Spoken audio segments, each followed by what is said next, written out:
來到世界的盡頭，所有人都要點上一隻紅彤彤的巨大帝王蟹。地處南緯54度，這裡曾經是重刑犯的流放地，現在是通往南極的門戶烏斯懷亞。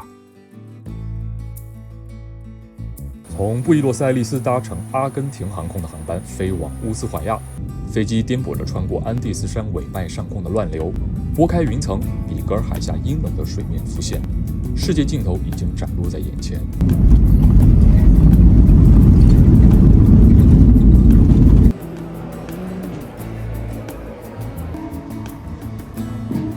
刚刚到乌斯怀亞，然後就來到這個碼頭邊，這邊有很多的旅行社。我們去報了一個明天出海的行程，就是經典的去 Beagle 海峽看那個燈塔。這個價格呢是8萬比索，大概是400塊錢人民幣。這個季節的烏斯懷亞呢天氣不算好啊，它幾乎每天都是這種多雲的天氣。南緯54度的野鴨子，這個停靠的2艘船應該就是要去南極了。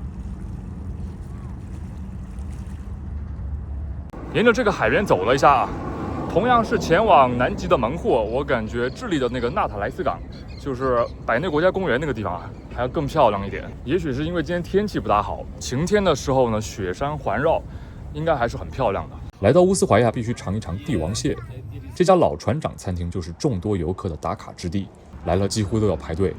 這裡靠近南極，冷冽純淨的海水孕育了肥美的紅帝王蟹。搭配一瓶世界盡頭的合恩角啤酒是最好不過了。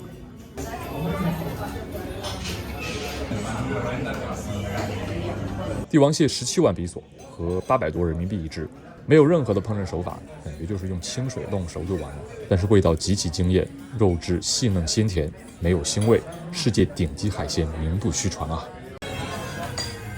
哇塞 ，Look at this！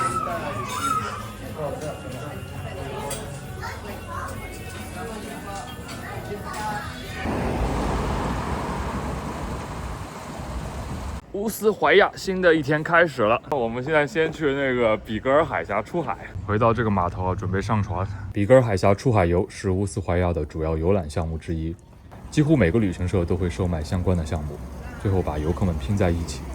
全程3個小時，沿着比格爾海峽一路向東行駛，終點在著名的世界盡頭燈塔。今天這艘只有20人的小船，幾乎都是說西語的遊客。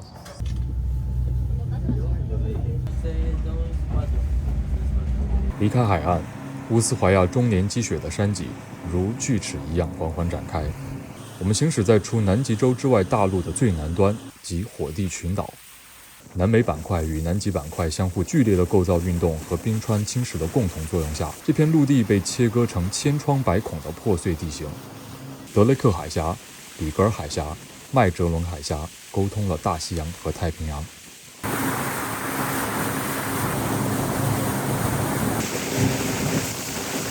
1520年，麥哲倫的環球航行首次來到這裡。他看見島上燃起熊熊的煙柱，以為那是原住民準備襲擊船隊的信號，於是將該群島命名為火地群島。但其實那可能僅僅是閃電引起的天火。1832年，年僅23歲的達爾文乘坐比格爾號來到了火地島，也曾經在我們現在經過的水道航行。他看到盛行西風下盤旋的信天翁，暗紅的苔蘚，茂密的山毛櫸，記錄下那些獨特的物種。這段經歷成為建立進化論的寶貴素材。如今的比格爾海峽依然西風凜冽，到處都是成群結隊的海鳥，好像跟200年前達爾文來的時候一樣，沒有任何改變。現在我們的船準備靠岸了，應該是要登陸這個島。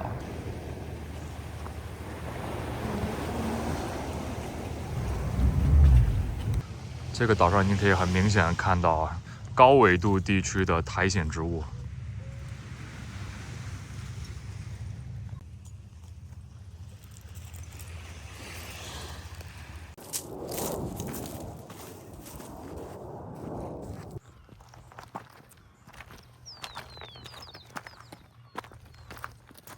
岸邊的石頭上，這個應該是藤壺，這種扇貝。這個地上曬的這個是海帶嗎？馬上離開伊斯拉島，前往下一個地方，應該就是世界盡頭的燈塔。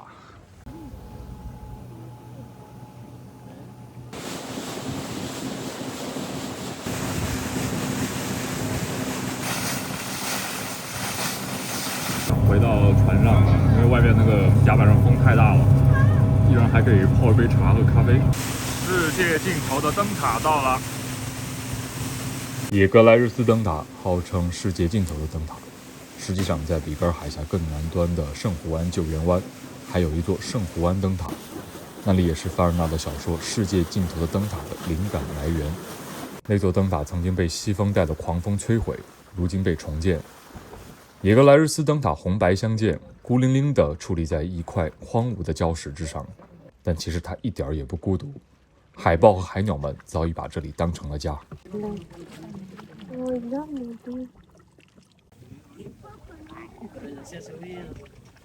到達燈塔意味着返航，對我們來說旅程結束，對前往南極的人來說才剛剛開始。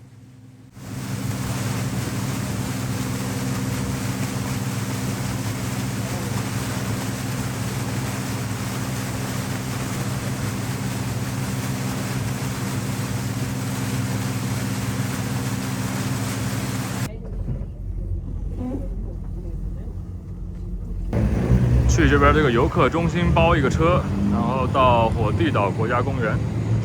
這邊有全部都是出租車，9萬比索3個小時往返，走吧。現在大哥把我們放下來了，在這個地方徒步20分鐘。火地島國家公園這個地方的風景，我覺得啊，它可能沒有那麼精緻，像百內那種，但是比較有野性。看這個枯樹枝。風一吹就感覺是野性的召喚。一個20分鐘的小徒步到這個湖邊。Puerto Alias 可以通往哪裡呢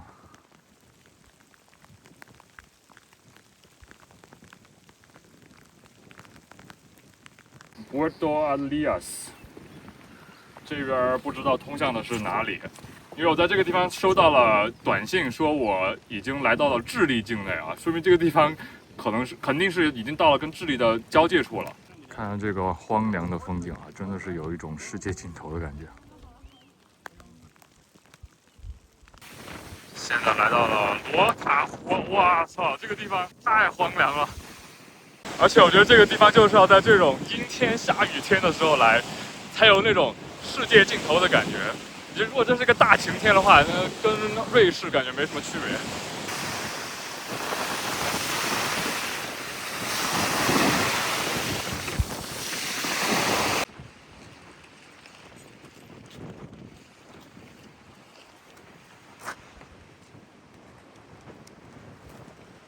來到了世界盡頭的火車站啊，這個小火車今天就不坐了，據說體驗很一般，中國人和外國人都在罵。進來隨便打個卡吧，哇，這還有中國國旗。火車進站了。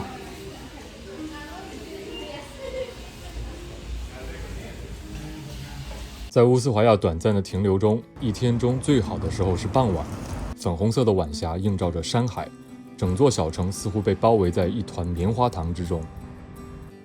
離開烏斯懷亞的這天是個大晴天，來自太平洋的風依然強勁地吹拂，將海水吹起波浪。馬爾維納斯機場建在一座半島上，幾乎四面環海。你可以從它的名字中讀出明顯的政治意味：阿根廷政府的主權主張。因為烏斯懷亞不僅是通往南極的門戶，距離福克蘭群島同樣也近在咫尺了。